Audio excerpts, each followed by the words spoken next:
Buen días, tengan todos muy buenos días, queridos muchachones. El día de hoy, en el curso de biología, vamos a tratar sobre uno de los temas más importantes del curso. Es la célula. Este tema ustedes lo vienen estudiando desde primero de secundaria.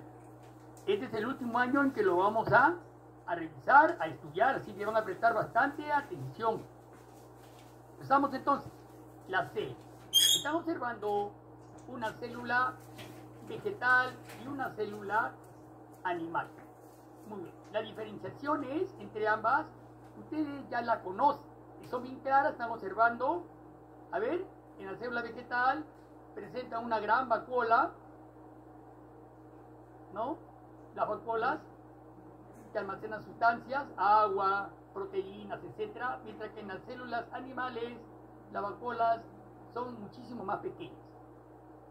En la célula vegetal presenta una pared celulósica, que están ustedes viendo, bastante gruesa, pared celulósica, tiene más o menos un 80% de celulosa, que le da la fortaleza y la rigidez a la membrana celulósica vegetal. Mientras que en la célula vegetal, en la célula animal carece de pared celulósica. Y otra diferencia importante entre ambas es que en la célula vegetal presenta cloroplastos, ¿no? Los cloroplastos son importantísimos pues en la fotosíntesis, mientras que la célula animal carece de ello. Bien, chicos, una célula es un microcosmos de vida, ya que ella solita es capaz de realizar las funciones propias de los seres vivos, que son la nutrición, relación y reproducción. Como unidad fundamental de los seres vivos, la célula posee los componentes físicos y químicos necesarios para su conservación, crecimiento y reproducción. ¿Ya?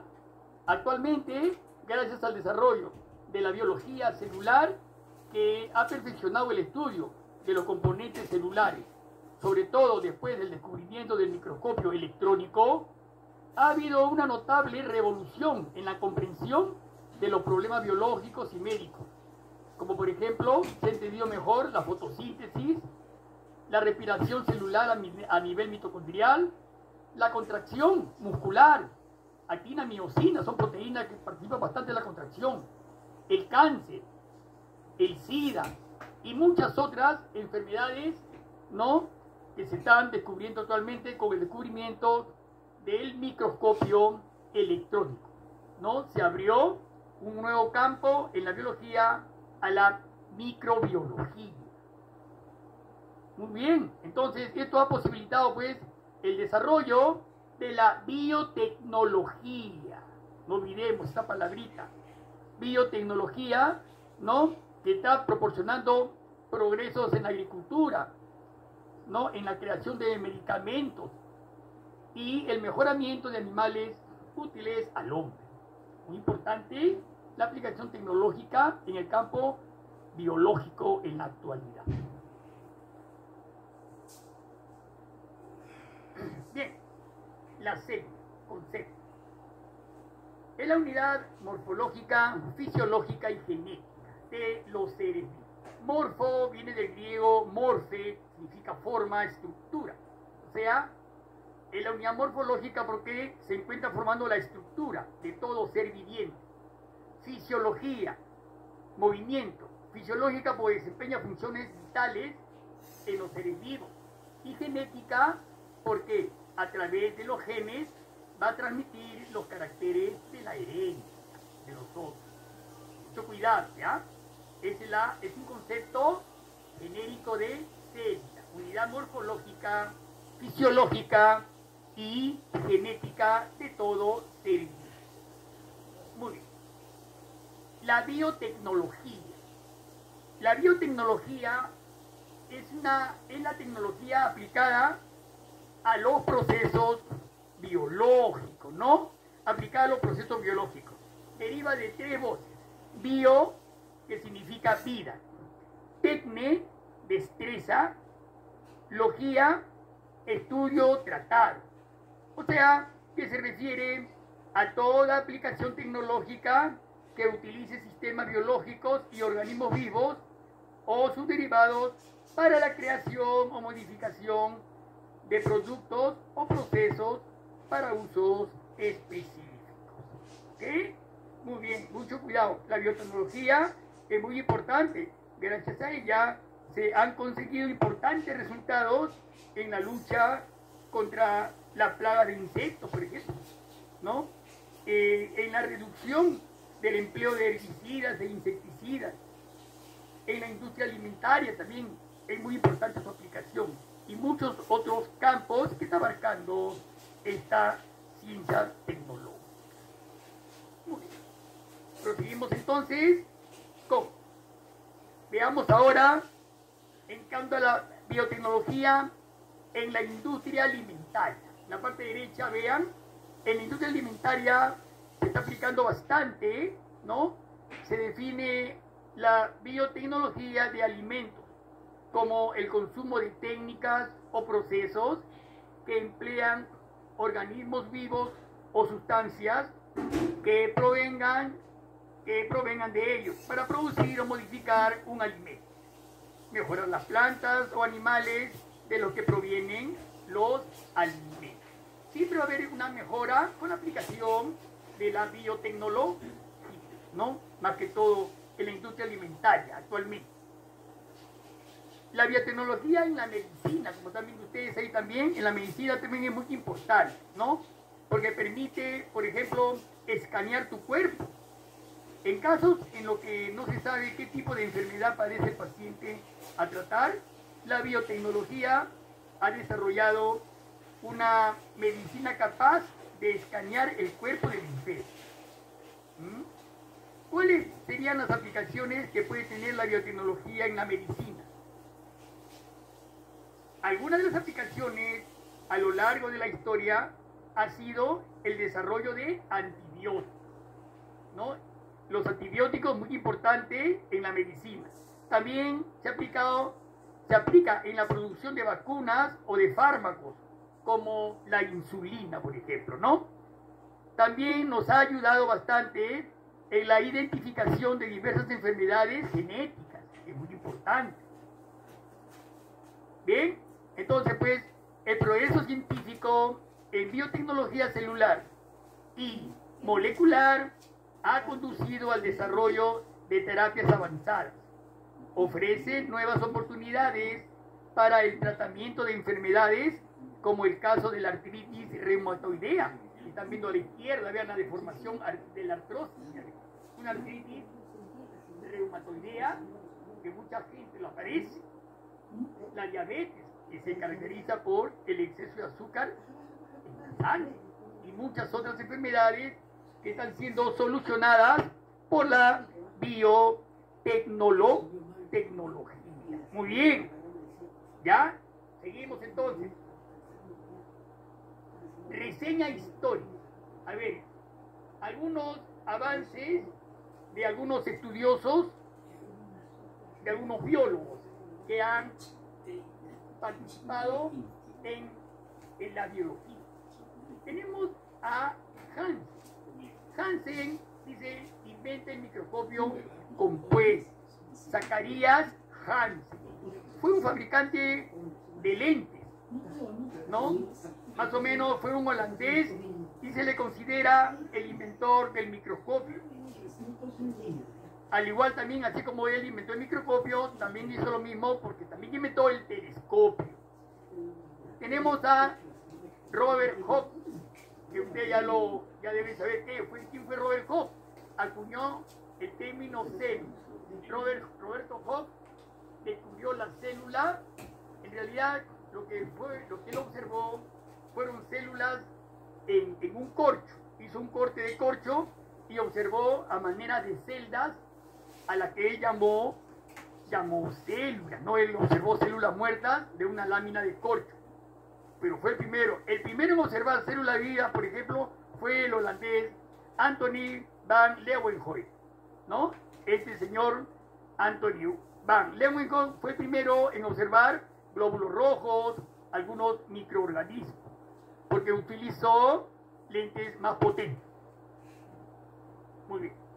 Robert Brown. Robert Brown fue un botánico escocés.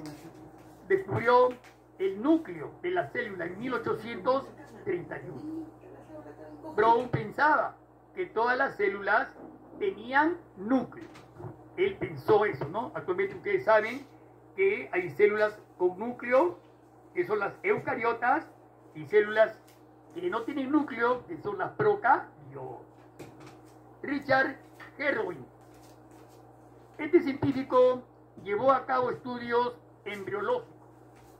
Estudios embriológicos especialmente en torno a la teoría del celoma, ¿no? El celoma es una cavidad del embrión que da lugar a las cavidades pleurales, pericárdicas y peritoneales, ¿no? Aparecen más o menos en la cuarta semana del embrión. Dujardin descubre el protoplasma. Fue un médico naturalista francés que descubrió el protoplasma de la célula, actualmente conocido como citoplasma, ¿no? Que es la sustancia líquida, ¿no? Donde se producen las reacciones químicas de la célula. Virchow, hominicella excella, ¿no?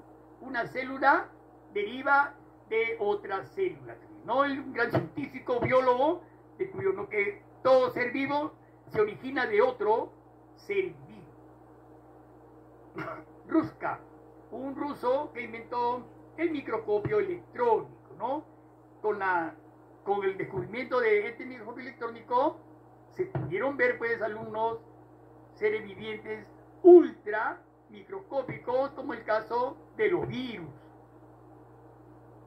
Y por último, en 1972, el modelo del mosaico fluido de la membrana. Eso lo vamos a ver hoy día, porque hoy día vamos a tratar sobre la membrana celular, ¿no? La doble capa fosfolipídica de la membrana celular. Muy bien. Entonces, terminamos eso. Vamos a pasar a la clasificación de las células. Existen muchos criterios de clasificación. Por ejemplo, según el tamaño, pueden ser microscópicas. O sea, pueden ser microscópicas o macros o macroscópicas. En cuanto a la forma, pueden ser planas, células cilíndricas, células alargadas como las células musculares, células estrelladas como las células cardíacas del sistema nervioso, las neuronas, células cúbicas como las células del epitelio de la epidermis, células esféricas como los óvulos, etcétera, etcétera, ¿no? En cuanto a su número, pueden ser unicelulares o multicelulares. Ya ustedes saben, unicelulares, no son las procariotas, son células, ahí encontramos al reino monedas. Todas las bacterias son unicelulares. Y las pluri o multicelulares, que se encuentran en el resto de animales, en el resto de los reinos. Reino vegetal, reino animal, protozoario, reino fúngico. Todas son pluricelulares. En cuanto a su nutrición, pueden ser autótrofas o heterótrofas, ¿no es cierto? Las plantas, por ejemplo, sus células autótrofas, ellas mismas elaboran sus alimentos, ¿no? A partir de la fotosíntesis. Y las heterótrofas, por ejemplo, nosotros, nuestras células heterótrofas, ¿no? Entonces nosotros, para alimentarnos, tomamos sustancias orgánicas para poder obtener la energía y poder así desempeñar nuestra función. Bien, en cuanto a su respiración, pueden ser anaeróbicas y aeróbicas, ¿ya? Las células aeróbicas son las que se valen del oxígeno del medio ambiente, obtienen el oxígeno del medio ambiente, y las anaeróbicas, sobre todo las bacterias, las que obtienen el oxígeno de las reacciones químicas dentro del organismo en el que habitan. Y en cuanto a su evolución, ¿no? Pueden ser procariotas y eucariotas. Son lo que vamos a tratar hoy día. Las células procariotas, ¿no? Que son las células pues, que tienen más de 3.000 millones de años, son los primeros seres vivos que habitaron la Tierra, fueron las procariotas. Y las eucariotas, ellas son más complejas. Bien. La procariota, ya ustedes saben, las procariotas que carecen de núcleo y las eucariotas que presentan núcleo, ¿no? Esa es una de sus principales diferencias que hay entre ambas. Muy bien. Ahí están observando ustedes a una bacteria, un reino monera clásico, una procariota, ¿no? Está representada por la bacteria. Entonces, algunas características de las bacterias, ¿no? Son bastante pequeñas y bastante simples, ¿no? Desde el punto de vista estructural, son pequeñas y simples. ¿Qué más? Las bacterias presentan, rodeando su citoplasma, una membrana plasmática, en torno a la cual se encuentra una rígida capa llamada pared bacteriana. La pared bacteriana justamente es una estructura que la clasifica en bacterias gram positivas y gram negativas. Cuidado con eso. Por fuera de la pared puede existir una tercera capa llamada cápsula. Muy bien. Ahora, en el citoplasma se encuentra una región donde ubicamos el ADN, el ácido desoxirribonucleico, ¿no? Ellos se encuentran dentro del nucleoide. Muy bien, ahí está, el ADN. Algunas veces contienen prolongaciones filamentosas, ¿no? Como flagelos, fimbrias, que también ustedes, que van a participar en la movilidad, ¿no? En el movimiento de la bacteria, ¿ya? Estas son las principales características de una célula procariota. Y dos, tenemos ahí célula euca. Euco viene de verdadero y corión núcleo, ¿ya? Presentan un núcleo verdadero. El nombre eucariota significa núcleo verdadero, ¿ya? Son células que poseen organelos citoplasmáticos rodeados por membranas, siendo el núcleo el más prominente donde se encuentra el ADN. Esas son nuestras células, ¿no? Estas células morfológicamente presentan dos partes, el citoplasma y el núcleo, ¿no? Ya conocido por todos nosotros. Las tres partes de la célula eucariota son membrana, citoplasma y núcleo. Estructura de las células eucariotas. Vean bien, ¿ya? Vemos ahí uno, dice encubiertas o cubiertas celulares. Mira, esa es una célula vegetal, una célula eucariota vegetal. ¿Cuál están observando ustedes? Su pared, miren su pared celular, es característica de las células vegetales, los hongos y las algas. ¿Ah? Mucho cuidado con la pared celular. Miren que los vegetales, hongos y algas realizan fotosíntesis. ¿Ah? No olvidemos eso. Hongos, perdón, los hongos no realizan fotosíntesis.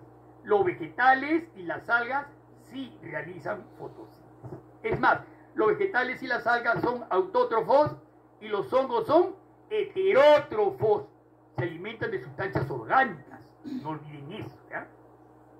Ahora, ¿cómo está formada la pared celular?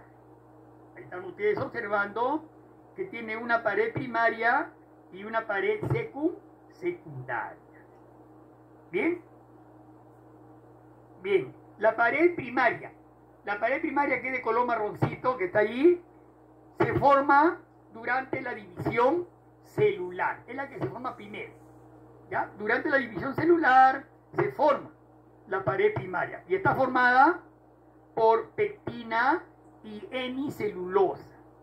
No olvidemos esas dos proteínas, pectina y hemicelulosa, son sustancias duras. Es delgada y semirrígida. Cuando no puede crecer más, se forma la pared secundaria, ¿ya? Entonces, cuando esta detiene su crecimiento, se forma la pared secundaria, que está formada por celulosa, en un 80%. Y es una pared bastante rígida. Es la de color verde, ¿ya? Entonces, pared primaria, la marrón, y pared secundaria, la verde. Mucho cuidado entonces. Muy bien. Pasamos, ahí está, pared primaria y pared secundaria. B. Pasamos a la primera, a la pared más externa, que es el glucocálix. El glucocálix es una cubierta celular por encima de la membrana plasmática. Vean el esquema. Está formada por cadenas de oligosacáridos, o sea, de carbohidratos, las que se unen covalentemente a las proteínas de membrana, formando glucoproteína. Mucho cuidado. ¿Cuáles serían las funciones del glucocálix? 1. En el glucocálix se encuentran enzimas que participan en la digestión de carbohidratos y proteínas. 2. Protege a la membrana contra daños químicos y mecánicos. Y 3. Este es muy importante, el reconocimiento celular, ¿no? Que es la función más importante, más importante, ¿no? Se ha demostrado que reconocen oligosacáridos específicos de la superficie celular. Mucho cuidado con eso, ¿no? Mediante procesos de adhesión, entre los cuales tenemos, por ejemplo, la interacción entre esperma y óvulo. Entre esperma y óvulo, el glucocálix se reconoce. ¿No? Ustedes saben, el esperma va en dirección hacia el óvulo, ¿no? Mucho cuidado con esa característica muy importante del glucocálix, ¿ya? También participa en la coagulación sanguínea, en las respuestas inflamatorias. Es muy importante esa característica del glucocálix. Pasamos entonces ahora a la membrana plasmática. La membrana plasmática separa el medio intracelular del extracelular. Es una estructura básicamente lipoproteica que se caracteriza por ser selectivamente permeable para regular el paso de sustancias. Químicamente la membrana está formada por lípidos y proteínas. La membrana presenta una doble capa de fosfolípidos. Los fosfolípidos son moléculas anfipáticas porque poseen un extremo hidrofóbico, o sea, insoluble al medio acuoso, y otro hidrofílico, soluble al medio acuoso. Otro lípido importante y bastante frecuente en la membrana es el colesterol, que no se encuentra en las células vegetales. Veamos ahora algunas proteínas de la membrana. Algunas proteínas de la membrana pueden ser integrales o intrínsecas y periféricas o extrínsecas. Las proteínas integrales atraviesan la bicapa lipídica y proteínas periféricas no atraviesan el interior hidrofóbico de la capa lipídica. Entonces tenemos que las proteínas pueden desempeñar las siguientes funciones. Participan como canales transportadores. También son importantes porque pueden participar como enzimas en la membrana celular. También tenemos algunos glúcidos en la membrana celular, ¿no? Que se presentan bajo la forma de oligosacáridos. En algunos casos, como monosacáridos unidos a lípidos o proteínas, formando glucolípidos y glucoproteínas. Muy bien, ya terminando entonces, ahí viene la pregunta: ¿qué es el mosaico fluido? propuesto por Singer y Nicholson en 1972. Fue propuesto. En este modelo, los lípidos se disponen en una delgada capa bimolecular. Vean, ahí están, en la parte superior, la capa superior, ¿no?, que se comunica con la parte extracelular, y tenemos, los lípidos se disponen en una delgada capa bimolecular, que además es fluida, mientras que las proteínas integrales están insertadas en la bicapa. ¿Ven? Ahí ustedes están observando una proteína integral, ¿no?, cómo atraviesa toda la bicapa lipídica. Ahí está la doble capa lipídica, vean, la parte superior y la parte inferior. Miren, ahí está la doble capa de fosfolípidos, ¿no? Ahí está el colesterol también. El colesterol, una flecha negra, está indicando la parte lipídica también de la composición de la membrana. El colesterol, se observa la cabeza hidrofílica del fosfolípido y la cola hidrofóbica, ¿no?, del fosfolípido, ¿no? Están sus dos partes bien claritas. Están. Vean una proteína, ahí está la proteína que dice mención, las proteínas integrales, que están acá de anaranjado, que atraviesan la bicapa lipídica, y las proteínas periféricas que no atraviesan el interior hidrofóbico de la bicapa lipídica, ¿no? Ahí está. Son transportadoras de bioelementos. Bien, chicos. Entonces, ¿cuáles serían entonces, qué función cumple la membrana? La membrana plasmática regula el paso de sustancias desde el medio intracelular al extracelular y viceversa. A este proceso se le denomina transporte de membrana. Otro. El transporte puede realizarse sin gasto de energía, llamado transporte pasivo, o con gasto de energía, que se llamará transporte activo. Este proceso es fundamental para el funcionamiento de la célula. Muy bien, chicos, entonces muy importante la membrana celular, ¿ya? Es la que se encuentra separando a la célula del medio externo, ¿no? O sea, la célula es así, ¿no? Su membrana es muy importante, tiene una capacidad muy importante que es la capacidad selectiva, o sea que ella selecciona qué sustancias deben y cuáles no deben ingresar a la célula. Esa es la capacidad selectiva que tiene la membrana citoplasmática. Bien, chicos, esto hasta el día de hoy creo que es suficiente. La próxima clase vamos a coger citoplasma, todo lo que es citoplasma y organelos citoplasmáticos. Y vamos a concluir con el núcleo y su función. Actividad. Primera pregunta. Importancia de la biotecnología. 2. ¿Quiénes descubren el microscopio electrónico y el núcleo de la célula? 3. ¿Cómo está formada la pared celular? Y 4. ¿Qué función cumple la membrana celular? Bien, chicos, esas 4 preguntas bastante sencillas las desarrollan y la envían en el transcurso de la semana. Bien, chicos, ha sido todo.